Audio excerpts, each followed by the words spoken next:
Hello friends, Aryan study में आप लोगों का फिर से स्वागत है। दोस्तों, आज की इस वीडियो में हम बात करने वाले हैं संधि और संधि विच्छेद के टॉपिक पर, क्योंकि सक्षमता परीक्षा में व्याकरण से संबंधित संधि और संधि विच्छेद का टॉपिक काफ़ी इंपॉर्टेंट होने वाला है। क्योंकि संधि और संधि विच्छेद से आपका 7-8 क्वेश्चन या 10 क्वेश्चन आपका जरूर रहेगा ही रहेगा, ठीक है ना। इसलिए इसको अच्छी तरह से इसकी तैयारी आप कर लीजिए। आपको बहुत बेहतरीन ढंग से हम यहाँ पे आपको सिस्टमेटिक ढंग से आपको बताने वाले हैं, ठीक है। तो चलिए वीडियो शुरू करते हैं। वीडियो पसंद आते है इस वीडियो को लाइक कीजिएगा। यदि हमारे इस चैनल पर नए हैं तो हमारे इस चैनल को सब्सक्राइब करके बेल नोटिफिकेशन कॉल पर क्लिक कर लीजिएगा, ताकि हमारा इस प्रकार का बहुत ही बेहतरीन कंटेंट, वीवीआई कंटेंट आपके लिए मैं लाता रहता हूं, ठीक है। तो चलिए टॉपिक को हम यहाँ पे शुरू करते हैं, ठीक है। तो चलिए सबसे पहले बात कर लेते हैं हम संधि पर, उसके बाद संधि विच्छेद पर भी हम चर्चा करेंगे। संधि के कितने भेद होते हैं और सारे उनके वर्गीकरण के बारे में हम आपको बताते हैं विस्तार रूप से। तो सबसे पहले हम आपको क्या काम करते हैं, संधि का क्या होता है परिभाषा, उसके बारे में हम आपको याद दिला देते हैं कि किस प्रकार से आप याद रखेंगे, ताकि आपको मानस पटल पर आपको अच्छी तरह से आपको याद रह सके। तो संधि का परिभाषा है, वर्णों के मेल से होने वाले विकार को संधि कहते हैं। यानी कि विद्या जोर आलय बराबर है विद्यालय, देव जोर इंद्र बराबर है देवेंद्र, ठीक है ना। तो चलिए अब जान लेते हैं संधि के कितने भेद होते हैं उसके बारे में। तो भेद के संबंध में कहें तो संधि के 3 भेद होते हैं। कितने भेद होते हैं? संधि के 3 भेद होते हैं। पहला है स्वर संधि, दूसरा है व्यंजन संधि और तीसरा है विसर्ग संधि। तो कितने हो गए? कुल मिलाकर संधि 3 होते हैं, है ना। तो चलिए अब हम बात कर लेते हैं स्वर संधि की परिभाषा के बारे में, यानी कि स्वर संधि कहते किसे हैं आखिर। तो स्वर संधि का मुख्यतः परिभाषा यह है कि दो शब्दों के मेल से होने वाले विकार को स्वर संधि कहते हैं। किसे कहते हैं? दो शब्दों के मेल से होने वाले विकार को स्वर संधि कहते हैं। इसके कितने भेद होते हैं? तो स्वर संधि के 5 भेद होते हैं। तो कौन कौन से 5 भेद होते हैं? पहला है दीर्घ संधि, गुण संधि, वृद्धि संधि, यन संधि और आयादी संधि। तो कुल मिलाकर के कितने संधि हो गए?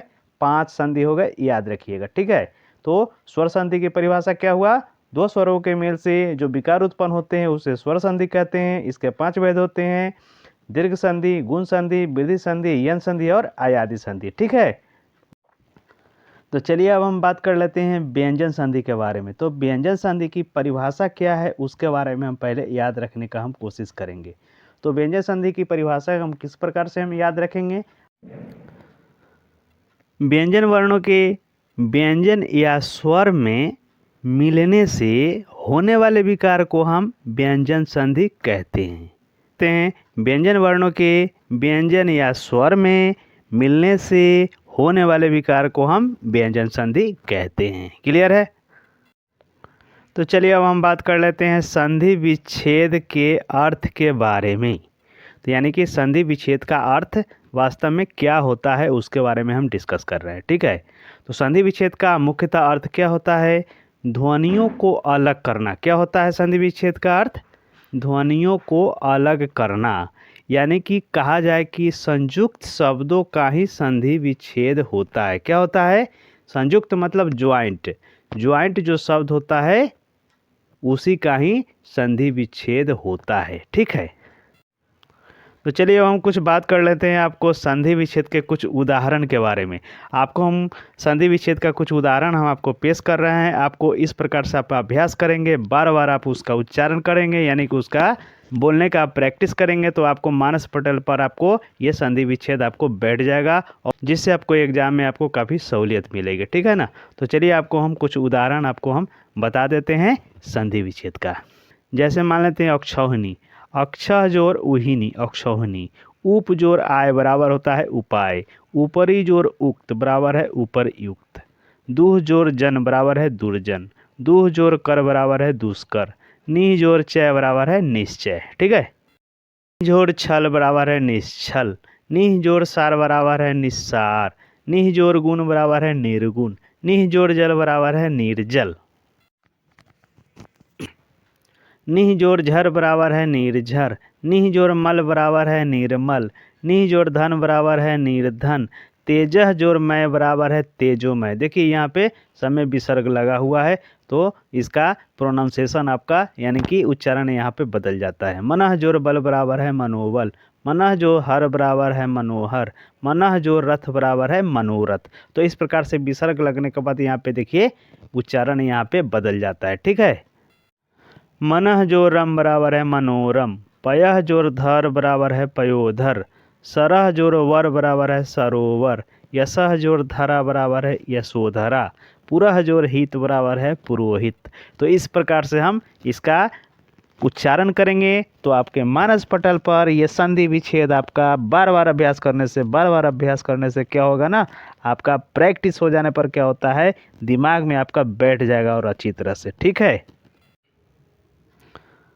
अधि जोर आयन बराबर है अध्ययन, अ जोर नी जोर आय बराबर है अन्याय, अति जोर आचार बराबर है अत्याचार, अक्षः जोर उहिनी बराबर है अक्षौहिणी, अनु जोर आय बराबर है अन्वय, अधि जोर इन बराबर है अधीन, अंतः जोर तल बराबर है अंतस्थल, आ जोर छादन बराबर है आच्छादन, अधि जोर अक्षः बराबर है अध्यक्ष, अन जोर अंत बराबर है अनंत,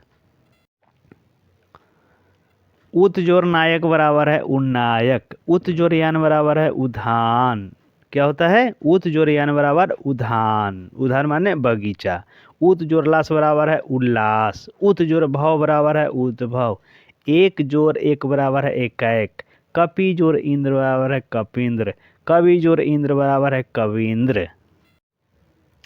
चलिए आइए अगला बताते हैं।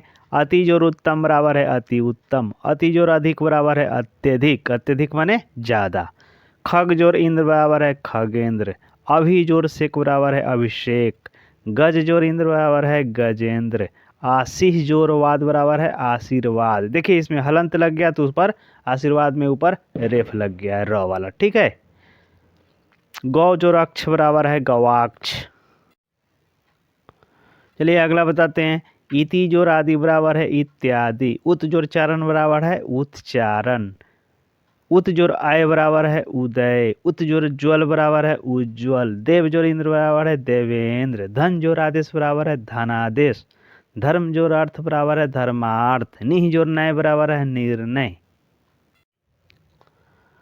नार जोर आयन बराबर है नारायण, निह जोर मल बराबर है निर्मल, निह जोर उन बराबर है न्यून, न्यून माने थोड़ा कम, पो जोर इत बराबर है पवित्र, पयह जोर धर बराबर है पयोधर, पंच जोर आयत बराबर है पंचायत, परि जोर आप्त बराबर है पर्याप्त, पुरह जोर हित बराबर है पुरोहित, पुरोहित माने तो आप लोग जानते हैं। पी जोर अन बराबर है पावन, पम जोर चम बराबर है पंचम, प्रति जोर एक बराबर है प्रत्येक, प्रति जोर एक बराबर है प्रत्येक, ग्राम जोर उद्धार बराबर है ग्रामोद्धार। क्या होता है, ग्रामोद्धार, चंद्र जोर उदय बराबर है चंद्रोदय, जगत जोर नाथ बराबर है जगन्नाथ, तत् जोर टीका बराबर है तट्टीका, सत जोर लीन बराबर है सतलीन, तत् जोर लीन बराबर है तल्लीन। तल्लीन का मतलब तो आप लोग जानते होंगे, किसी भी काम में खो जाना यानी कि काफ़ी अच्छी ढंग से मन लग जाना काम करते करते, तो वही कहते हैं कि यानी कि मगन होना, किसी भी काम में मगन होना क्या कहते हैं, तल्लीन होना। ठीक है।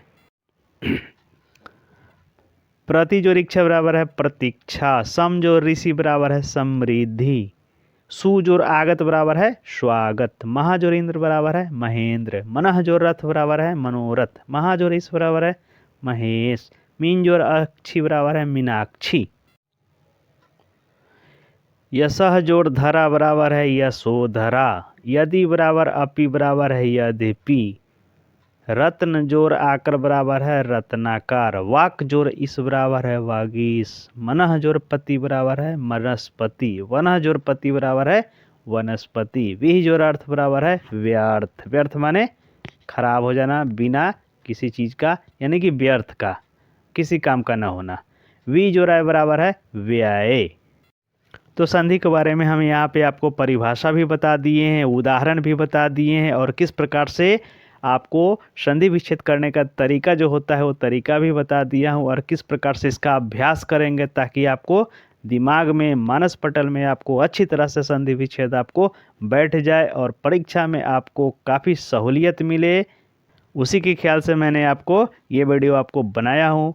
उम्मीद करता हूँ ये वीडियो आप लोगों को पसंद आया होगा। मेरा वीडियो पसंद आया तो इस वीडियो को लाइक कर दीजिएगा। यदि हमारे इस चैनल पर नए हैं तो हमारे इस चैनल को सब्सक्राइब करके बेल नोटिफिकेशन कॉल पर क्लिक कर लीजिएगा ताकि जब भी कोई मेरा वीडियो कोई अपलोड हो सबसे पहले उसका नोटिफिकेशन आप लोगों को मिले, क्योंकि इस प्रकार का हम बेहतरीन मज़ेदार कंटेंट VVI कंटेंट आप लोगों के लिए मैं लाते रहता हूँ सक्षमता परीक्षा के लिए। ठीक है, तो चलिए फिर मिलते हैं किसी नेक्स्ट वीडियो में। तब तक के लिए जय हिंद, वंदे मातरम।